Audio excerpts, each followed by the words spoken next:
Hello and welcome to the Off-Grid Mountain Homestead. Doing some more testing on breakers and batteries, inverters, things today. This is a 3-for-1 today. More testing on the Alpha Pure Sine inverter. Going to be testing a Blue Sea name brand breaker today. 100 amp, same as the cheap one I tested in the last video. So this one's supposed to be, well, one of the best ones, or if not the best on the market. So I'm going to be testing that. So it's a real legit Blue Sea, never been opened. And then we have a new test mule, a Dr. Prepare 100 amp hour 12.8 volt lithium iron phosphate battery. It just came in, so this is fully charged. This is full and ready to go. So a little testing with this too to see what it can handle. It's got 100 amp BMS. I'll go over everything in the final, after the final test over this battery. So just know it is sitting there. It is being tested as well. And I want to show you something interesting too before we get all the way into the video. See, Dr. Prepare battery. Dr. Prepare battery. Check this out, who it shipped from. That's right, shipped from them. Of course, I removed all my information, but that was interesting that, so I'm not sure if they make the battery or how this works, but that's good to see, a more well-known name on the box from where you're getting your battery from. And this is a very budget-friendly battery. It's actually on sale right now, so we'll see how she holds up today in the test, and if it does good, I'll have a link in the video for everything tested today. So on the last video, I did not show testing the resistance of the breaker. So I'm going to show an initial resistance test on this breaker. So get it out right quick. Don't want to take up any more of your valuable time.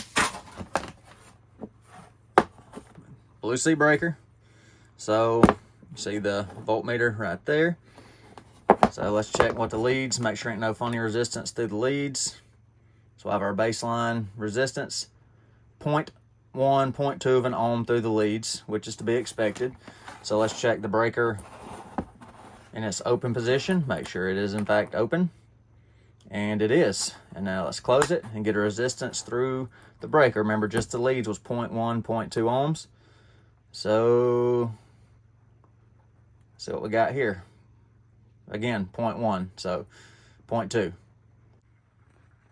Very similar setup to last time. Got the Alpha inverter, got the hair dryer, got the voltmeter with its leads going across the breaker. So we'll see once we're under load if we're getting any voltage drop across the breaker. Got the Klein amp clamp zeroed out on DC across the positive line there. And on the Blue Sea paperwork, there's no trip curve or anything like that. Just 3,000 amps interrupting current, AIC, and temperatures, things like that, manual reset. Nothing on trip curve or overcurrent, how long it takes, or the heating characteristics, things like that. So we're going to see if the BMS in the battery pops first, the breaker pops first, or the inverter finally gives up the ghost, or who knows what's going to happen. But that's why I'm testing this stuff. So I was going to do the test at 3/4 load on the hair dryer, which is about 85 amps or whatever, like you saw in the last test. But I'm just going to go full send on it. So fully charged Dr. Prepare LiFePO 4 battery. The Alpha inverter, got the voltmeter across the breaker so we can see a voltage drop starting to kind of anticipate when the breaker might pop.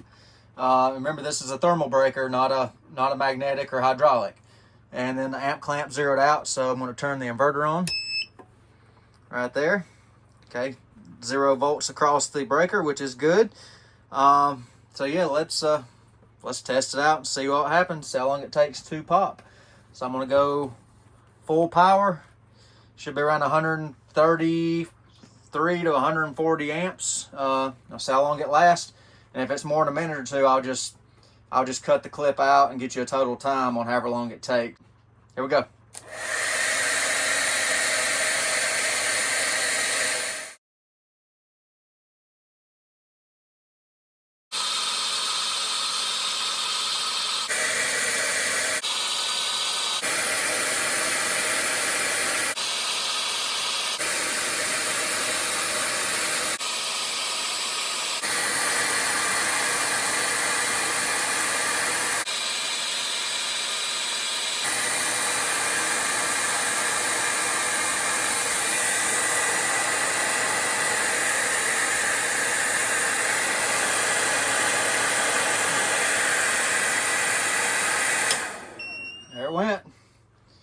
It took about 3 minutes looking on the film roll here, so I will get that completely calculated and chopped down to give you an exact time from when I started to when it popped, so I know the exact time in seconds.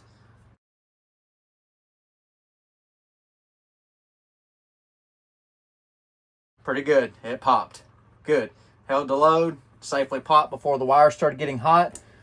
The wire is not much over body temperature, which is nice to see. And the breaker is scorching hot on the back, which is how thermal breakers work. Good. We'll give everything a rest, let it cool back down, and we'll talk about it. Now let's listen for a minute and see if we can hear the thermals reset. Should hear it click in a second, because it won't reset right now. Well, there it went. It just clicked back in. So you heard the bimetallic strip or the clicks-on switch, whatever you want to call it. It reset. So now we should be able to power it back up. Let me make sure the inverter killer is turned off. There we go. Back up my operation. Oh yeah, inverter's nice and hot. Nice and hot. This thing's a beast though. That has been a very tough inverter so far. So I was kind of thinking the BMS and the battery would pop off because it's rated for 1280 watts continuous. Now there's no trip curve from the battery manufacturer to how long of a trip time we have. It just says max discharging current 100 amps. So the breaker triggered first. I was kind of thinking the BMS might trigger before the breaker, but you know I was incorrect on that assumption. But you know that's why I'm testing some of this stuff out to kind of see what we got going on. Anyhow, one thing I wanted to note, somebody was being smart on the last video and said my wire was too small. I'm using 4-gauge wire with a 105 degrees Celsius jacket. Right there, 150 amps maximum amperage. I would not recommend 4-gauge for a permanent install. Run it like that. I would go up at least one size, maybe 2 sizes if you're going to be pulling that kind of amperage continuous.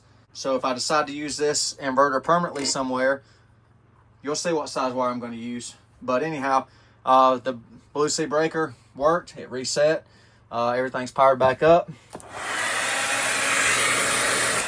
No problems there. The battery took it. So, you know, the Blue Sea passes the max amp test. It did exactly what it was supposed to do, even though we don't have a trip curve. But that falls right into line with, you know, what I've experienced with other thermal breakers. So that's good. And I've got a couple more breakers coming up to test. So, you know, check back and stay tuned on that. And thanks, appreciate Dr. Prepare for sending this battery for this testing. You'll see it in some more videos. Hope you enjoyed it. Hope I earned a like from you. Questions, put in the comment section. Any other testing you'd like to see, let me know about. If you're not subscribed, I'd greatly appreciate a subscription from you. Thank y'all for watching the Off-Grid Mountain Homestead. Hope you have a wonderful day.